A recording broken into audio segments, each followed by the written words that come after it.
Good morning. Good to see everyone this morning. We are moving into our second message of a four-part series. Last week we began the series talking about the concept of love.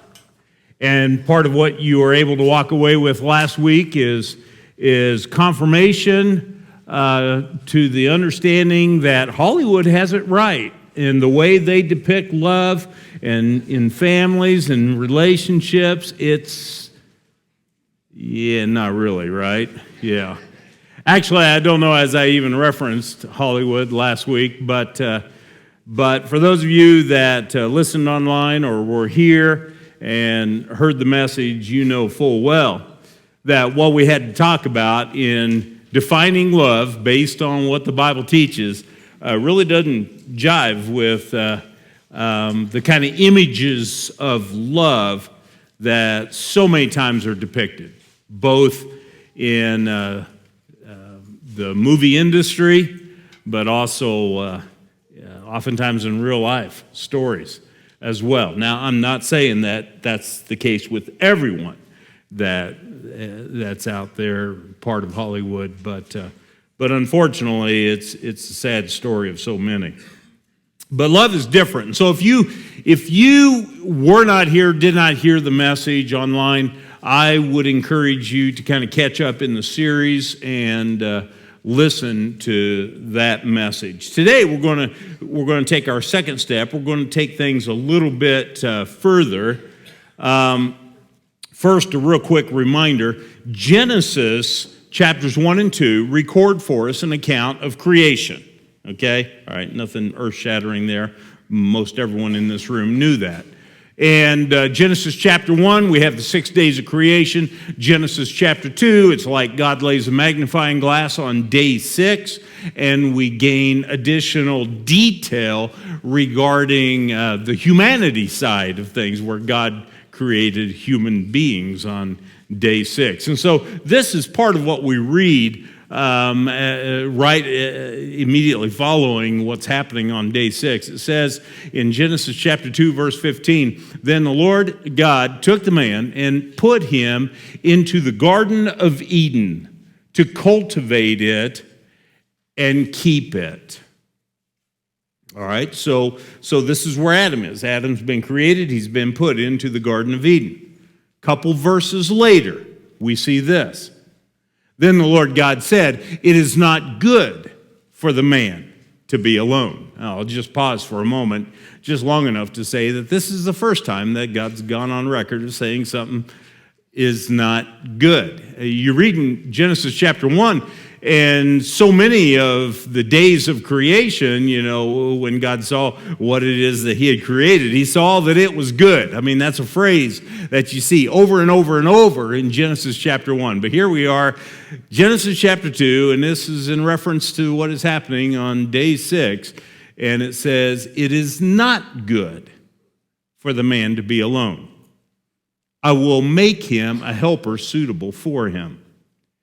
In the Hebrew, basically, what it's saying there in that second phrase is I'm going to make for him one who can come alongside him and complete him.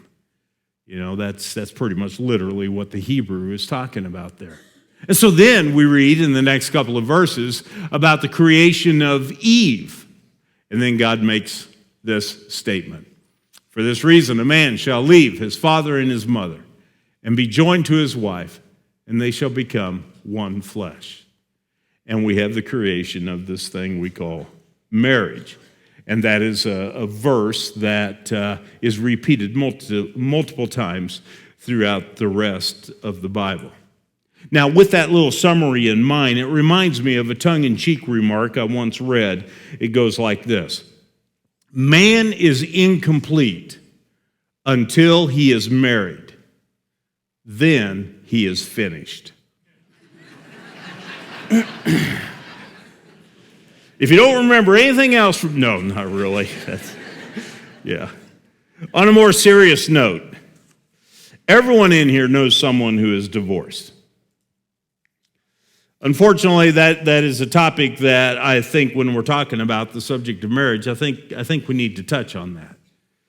And the reality is we all know someone who is divorced. In fact, it may be you. Maybe you unfortunately experienced that at some particular point in time in your life. Odds are, I would say, the majority of the families that are represented here have a family member that has experienced that. But even if your family hasn't, it's pretty safe for me to say that you know someone who is divorced. There might have been a variety of factors that have played into some of the divorces that you're aware of. But one of the most common things that plays into divorces involves our topic that we're dealing with today, a breakdown of communication. I don't mean to say or insinuate that is the primary contributor to why the divorce took place, because it may very well have been something else. But along the way, a breakdown in communication seems to play an unfortunate role. Reminds me of a story about a woman who went to the office of a divorce lawyer, and she told her lawyer that she wanted to file for a divorce. And so her lawyer responded and said, "Do you have any grounds?" The woman responded by saying, "Just 2 acres." And the lawyer kind of shook his head and said, "Ma'am, you don't understand. I mean, do you have a grudge?" And she goes, "Oh, no, we don't have a grudge. We both park our cars in front of the house." Frustrated, the lawyer said, "Okay, let me try again. Does your husband beat you up?" She goes, "Oh, no, I get up long before him every morning." Finally, the lawyer just is having a hard time here. And so he finally says, "Why do you want a divorce?" And the woman responds by saying, "We just don't seem to be able to communicate." All right. There's really not a light side to divorce, but that's as close as we're going to get. Because divorce is a serious matter. In most divorces, breakdown of communication, a lack of being able to communicate, plays a role in it. Like I said, it may not have been the original problem that contributed to the relationship being severed in the way that it was, but yet it seems to usually play a role in it. With marriage counseling that I've done over the years, I would be hard-pressed to come up with one example of someone, a couple, that weren't struggling in communication. And again, not that it was the primary cause, but when things are allowed to go in a negative way long enough, communication becomes a casualty in the process. Some studies have shown that 85% of marriage problems include communication breakdown. For a relationship to thrive, it needs to be strong, it needs to be healthy. Good communication isn't just optional, it is a must. And unfortunately, too many couples unconsciously buy into the idea that when they say "I do," and they live under the same roof, and they eat from the same table, and they sleep in the same bed, they just think that automatically they're going to end up growing closer together to their partner. But that's not the way it works. There's nothing automatic about it. The simple fact is that if they're not communicating, then simply occupying similar space together is not going to grow the bond stronger. If anything, if there's not good communication going on, they're going to be growing further apart. Good communication between a husband and wife, it takes time. It takes intentional effort. It is not something that can just be put on autopilot. Some of you, or probably maybe half of you know, because I've told stories about it. I grew up in the Silver Lake area, which is on the other side of Topeka. It's a small community. A lot of people call it a bedroom community for Topeka. Small town. They're still under 2,000 people, I think. Back when I was going to school and all, it was about 1,300 people made up Silver Lake. I went all 12 years of school to that school district, the Silver Lake School District. So all the way from first grade through 12th grade. Our school wasn't exceptionally large. Most of those years, my class probably had 40-some, low 40s, as far as students in the entire grade. My graduating class, as I recall, had about 37 that were in it. So it kind of gives you an idea. Our high school had all four grades, a total of like 200, 210. Our class was one of the smallest ones. But anyway, of those people that were in my class, there were a number of them that I went to school with all 12 years. I mean, I started first grade with them and went all the way through my senior year in graduation. So for 12 years, I had been around a number of these people. I played in some extracurricular sports and stuff like this with a number of them. A couple of them I worked at a gas station with, or I put up hay with, or something along those lines. So anyway, for 12 years, I knew those people. Well, anyway, this month represents the 40th anniversary of when I graduated from high school. So I'm sure somebody is going to be organizing a class reunion. Don't really know who, because I know the class president isn't doing that. So, because that was me our senior year. So I know I'm not organizing anything.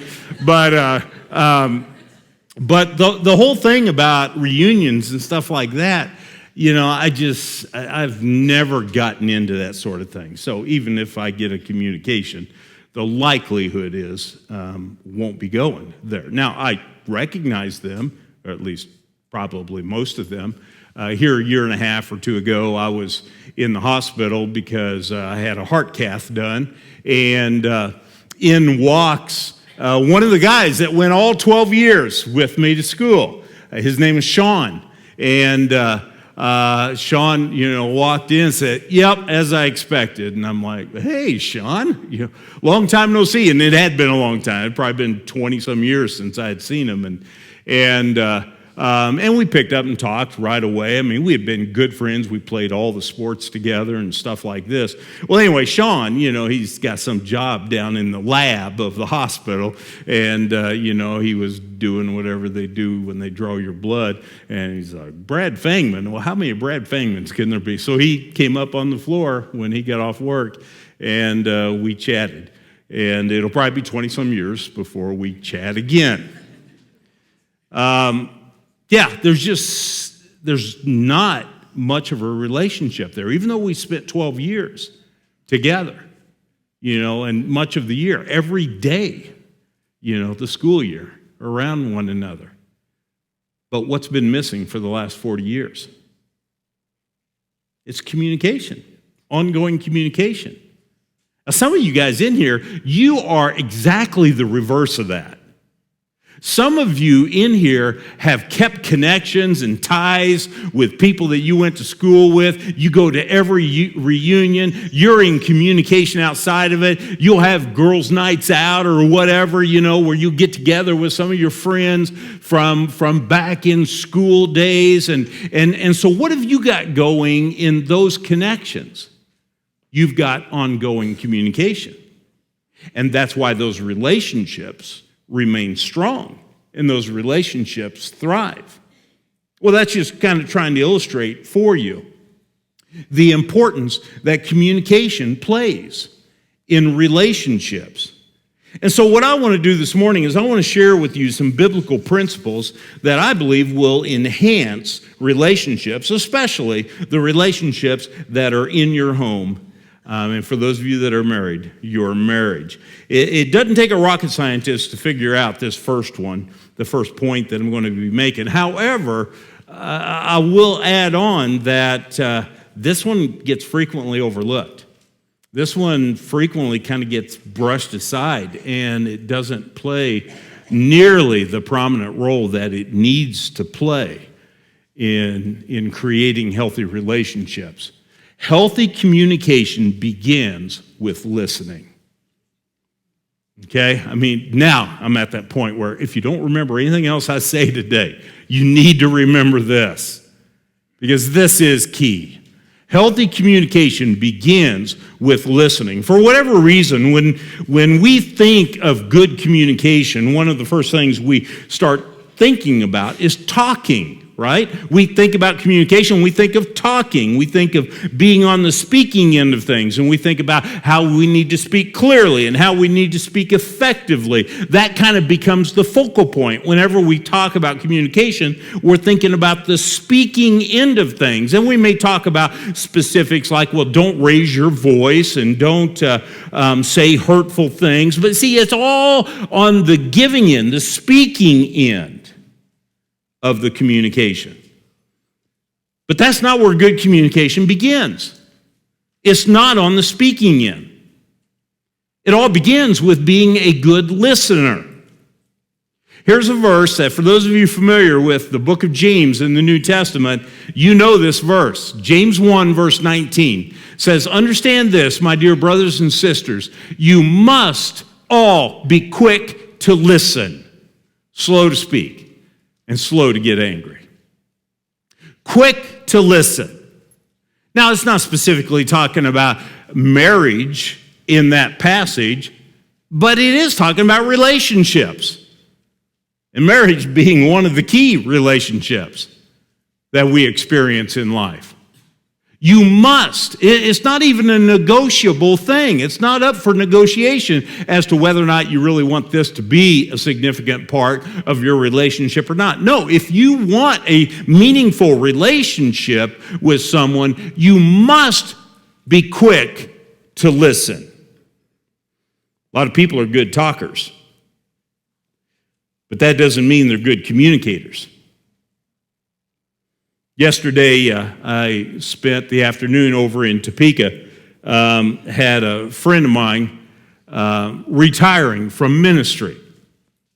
And this last church that he's been at is the church I consider as my home church, even though I only went there 1 year after I accepted Christ before I went to Bible college. But Steve had been there for 35 years in that ministry. And I mean, there's something to be said about long ministries. But anyway, I found out, like the day before, that I'm supposed to MC this thing. Okay? And it was like, okay. You know what? You know, and I got the morning of, I got the schedule of how it was all going to be laid out. And it was like, okay, we're gonna have this time where people are going to get up and share memories, stuff like this, and there needs to be 45 minutes. And Brad, you need to kind of help fill all the time that if people don't get up and stuff. And I'm just like, what in the world? What am I going to do with this? So you know, I was a bit nervous about it. I knew I could always preach a sermon, but that really wasn't what the occasion was about. And so you know, I show up. And there's one other guy that's to be stepping in and helping as well with this. And then I start seeing some of the people arriving that I had known for years earlier that had been a part of that church. And I saw this one guy come in, and I thought, he's good for at least 5 or 6 minutes. And then I saw another person come in, and I thought, wow. She's good for 10 minutes. And, you know, and all of a sudden I wasn't nervous anymore, you know, because some of these folks that I had known all the way back to when I was a teenager, some of the main memories I had of them is that they were really talkers. These were people that they could really talk. Well, the point that I want to make, and I want to make it clear, is that though a lot of people are good talkers, that does not mean they're good communicators. Just because you can talk doesn't make you a good communicator. In school, we were taught to read and to write, and many of us eventually ended up taking a speech class and along the way. Well, maybe in our schools, we also should have taken a listening class. We were taught to listen. Because for some people, for whatever reason, it's hard for them to listen. They seem to need to always be on the talking end of things. If you look at the verse that's on the screen, you're going to see that it says quick once, but it says be slow twice. And being slow is in regards to talking. Be slow to talk. Be slow to speak. Be quick to listen. Somewhere along the line, many of us ended up with the false notion that perhaps listening is for introverts, or for those that don't have anything important to say. But since I've got something important to say, I don't need to listen as much. Yeah, that's not the way it works. Listening is more than just politely waiting your turn to speak. Listening is actually an effort of understanding. And you're not going to understand if you don't do it. See, there's a couple of angles regarding this whole listening thing that we need to understand that creates a healthy relationship, is that we're seeking understanding, even though we may have already been married 15 years, 25 years, 45 years to this person. We're seeking understanding, but also, even in a more base way, what listening is all about is it is a demonstration of respect. By listening and by not interrupting the other person, you are demonstrating respect. One of the quickest ways to show disrespect to somebody is to interrupt them and not let them finish a thought.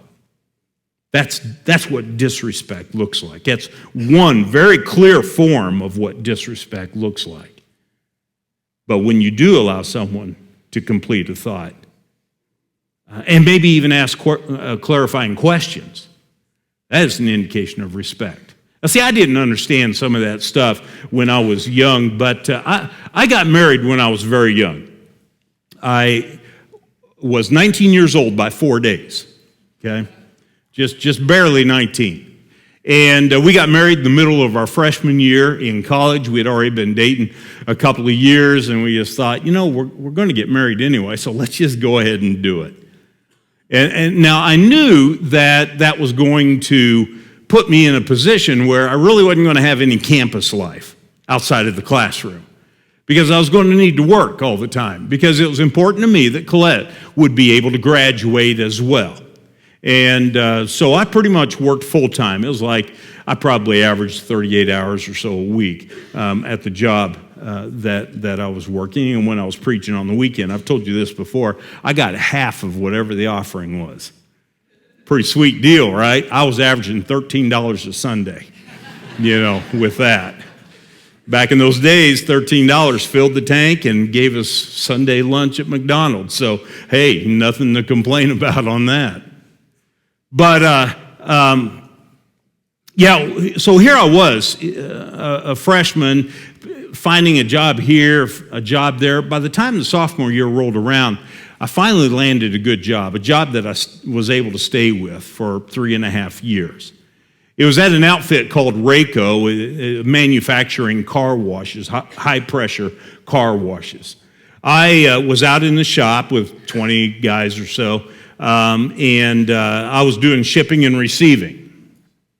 I was the youngest guy, definitely the youngest guy that was working there. So many of the guys were, they were old. These guys, man, they were like 35, 40 years old, And here I was, 19, getting close to 20.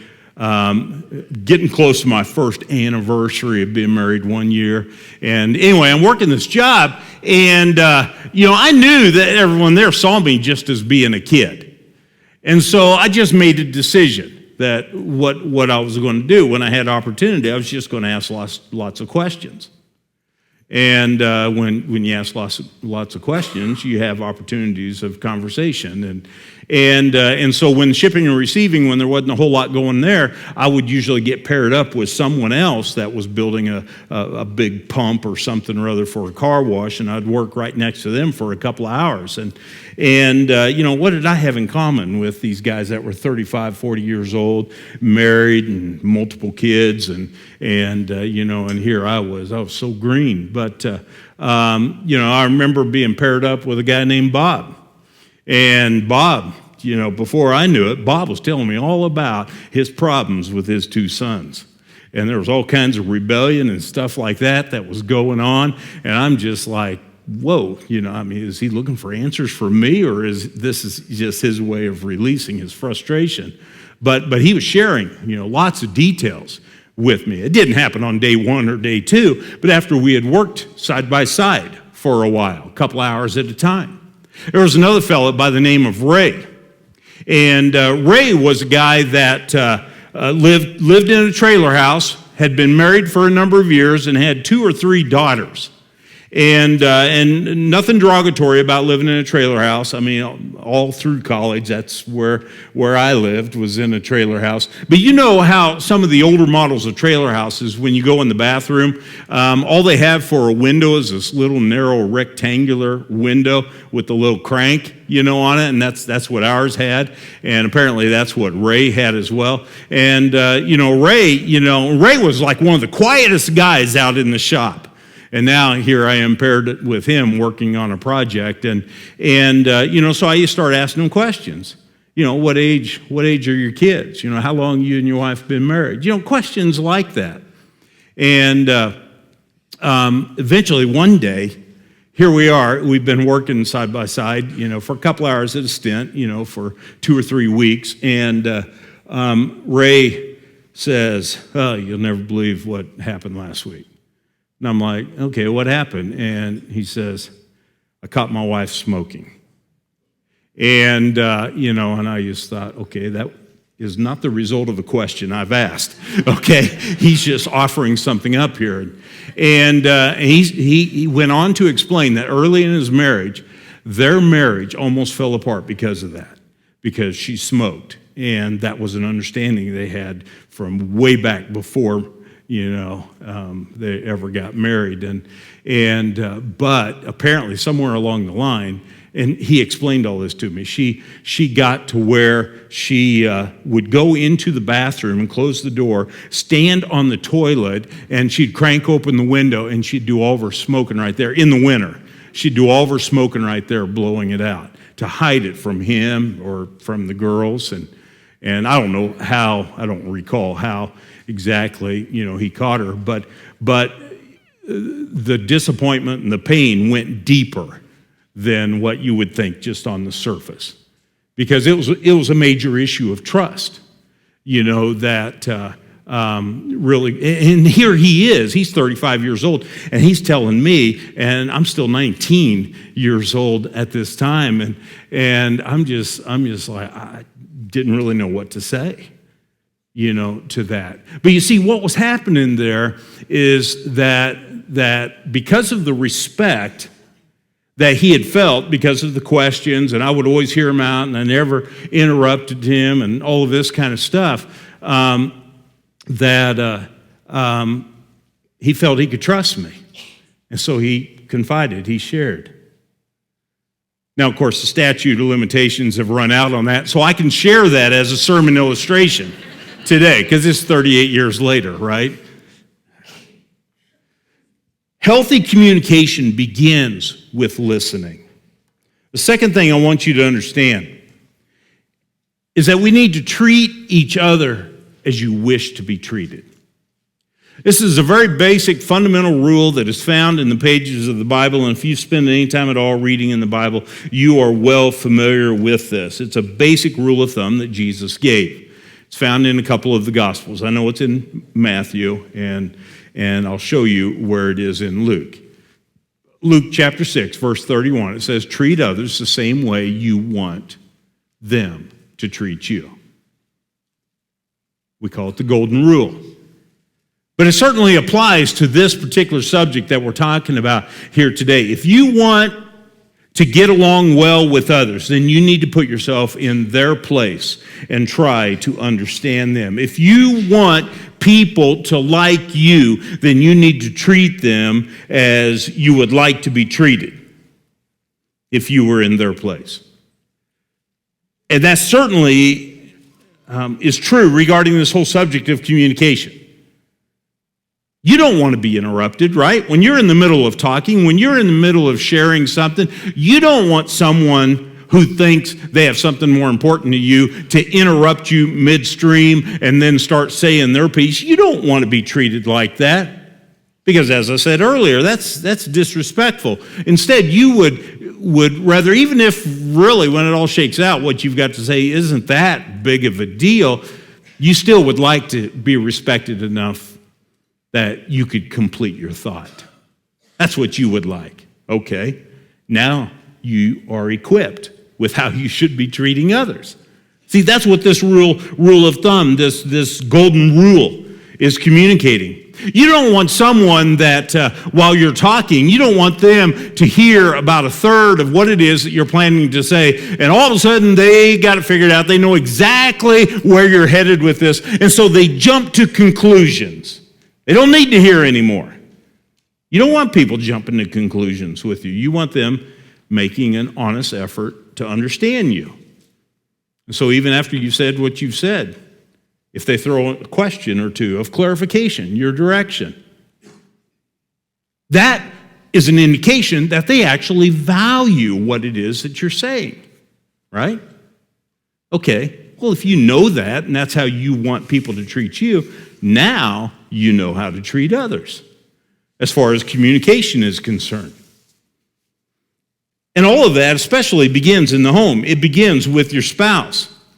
You say, yeah, but my spouse isn't treating me that way. Well, that's the whole point Jesus is making. If you go to that chapter and you read the surrounding verses, you're basically going to see that Jesus is saying that you don't earn any points by being polite to people who are polite to you. You don't earn any special points or extra credit for being nice to people who are already being nice to you.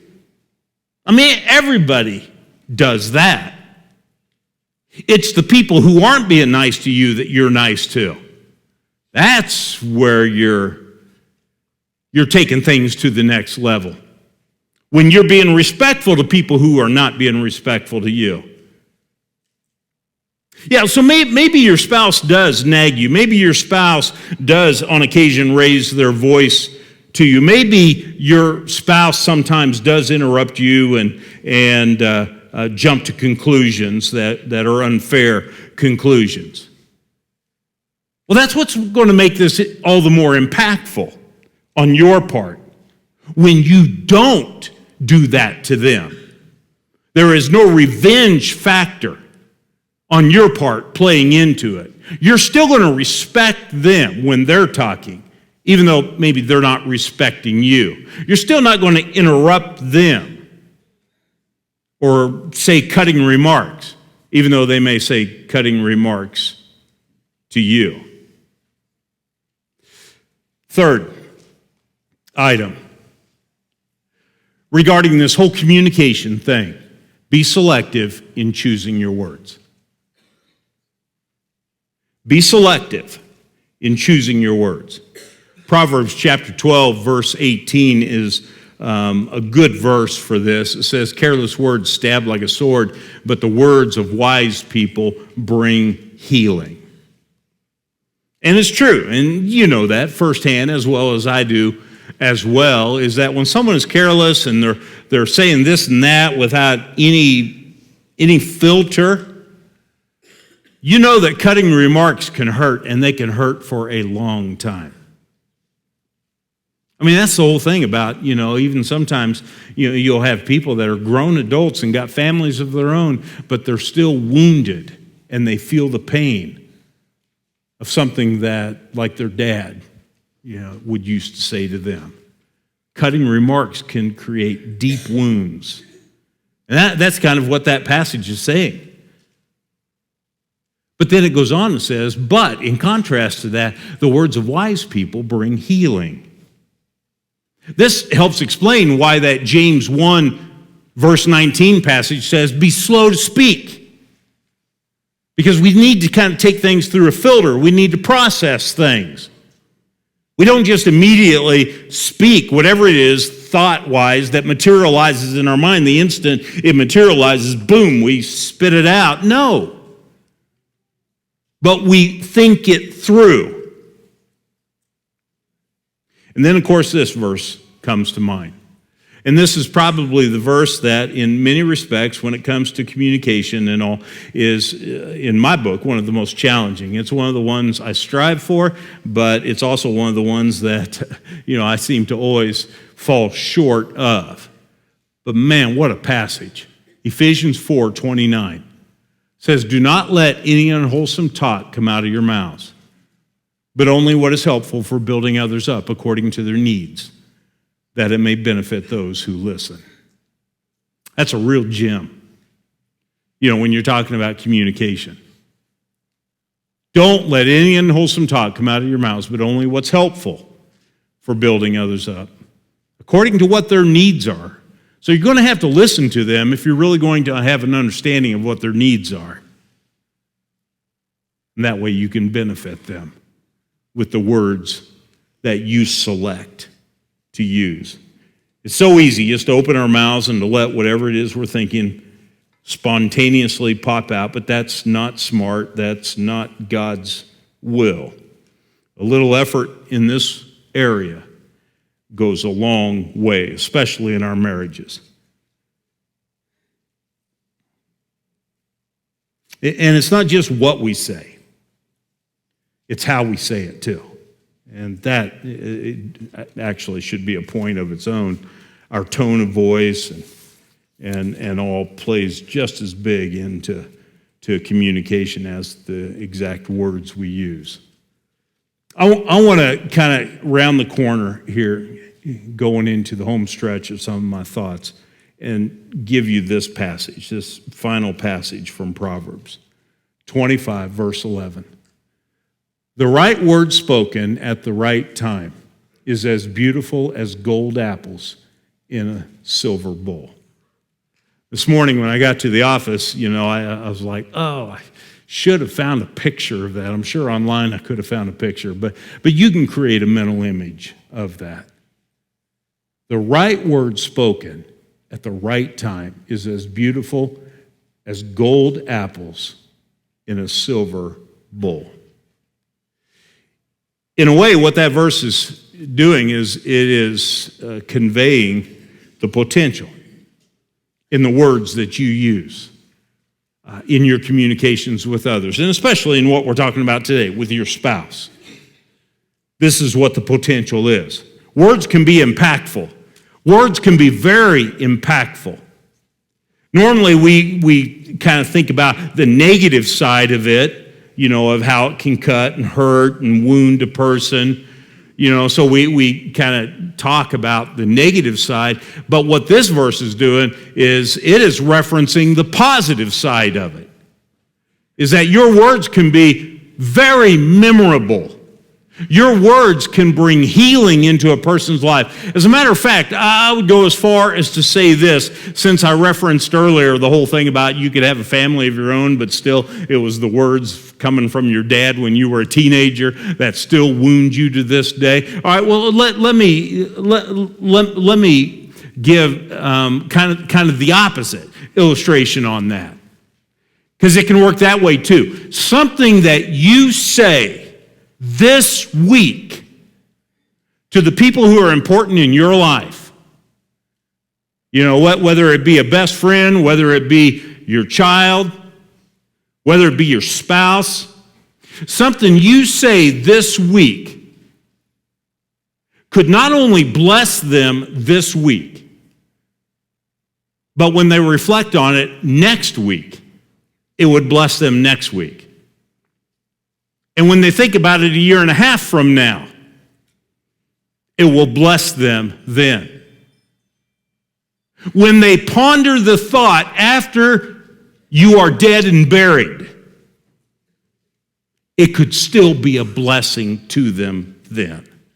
Just think about the potential here of our words and what passages like this are helping to portray for us. Our ushers are going to be starting to get prepared for communion, and while they are doing that, let me just kind of start rounding out by saying this. I'm getting ready to do 3 weddings in the next 6 weeks, okay? It's kind of a busy season right now as far as weddings go, at least on my calendar.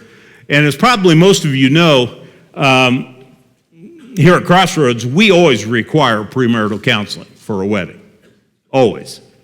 And not that I have to do the premarital counseling. In fact, 2 of these are a different staff member, has done the counseling of them. But it's always a basic understanding that is given. In fact, any wedding that is held in this building, even if it's a pastor outside of this church that's doing the wedding, we require premarital counseling for that wedding to take place here. And part of the reason for that is that we don't want people approaching their marriages thinking that once they tie the knot, things are just going to flow from that point forward, like peaches and cream. It's just all going to be smooth sailing from that moment. No, it doesn't work that way. You know it doesn't work that way. All relationships take effort to see their potential, and marriage is no exception to that.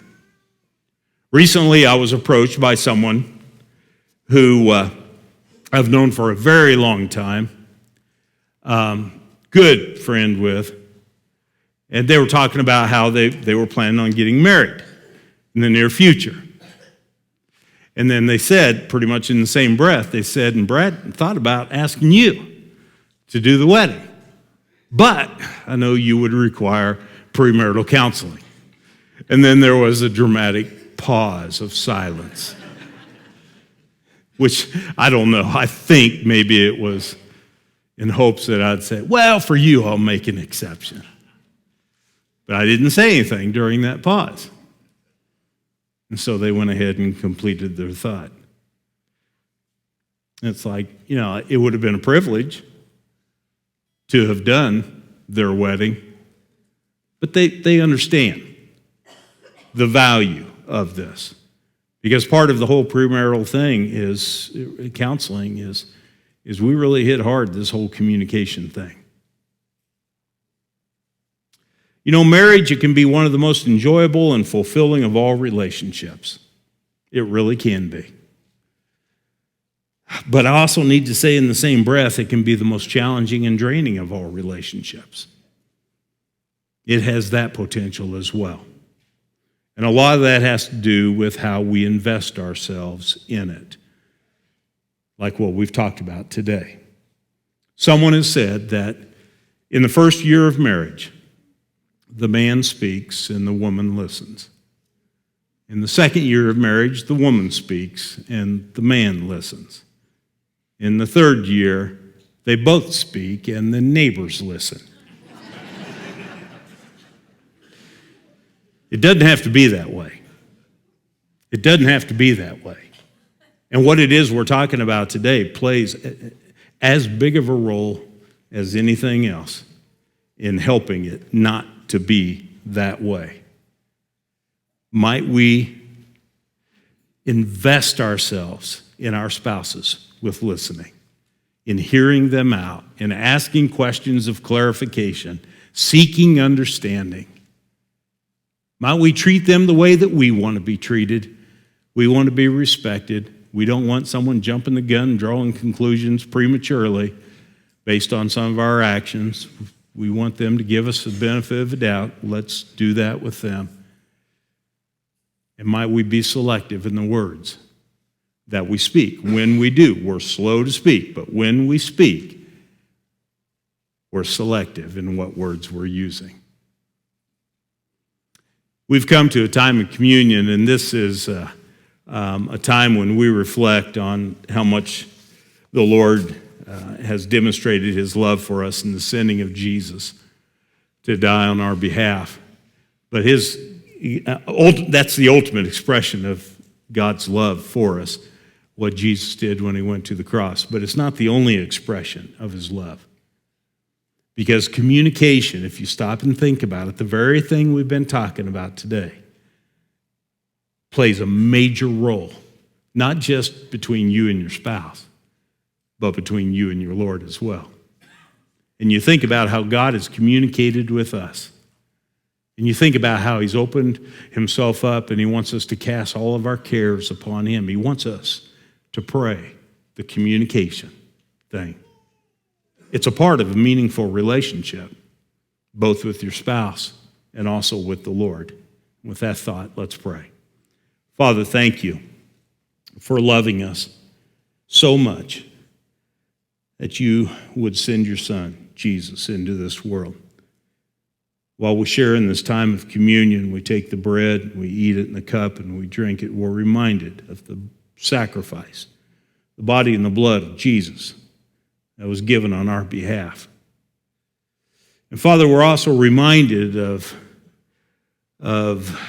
other demonstrations of your love with the giving and the preservation of your word down through the centuries, and how you've opened yourself up to prayer and make yourself available day or night that we can communicate to.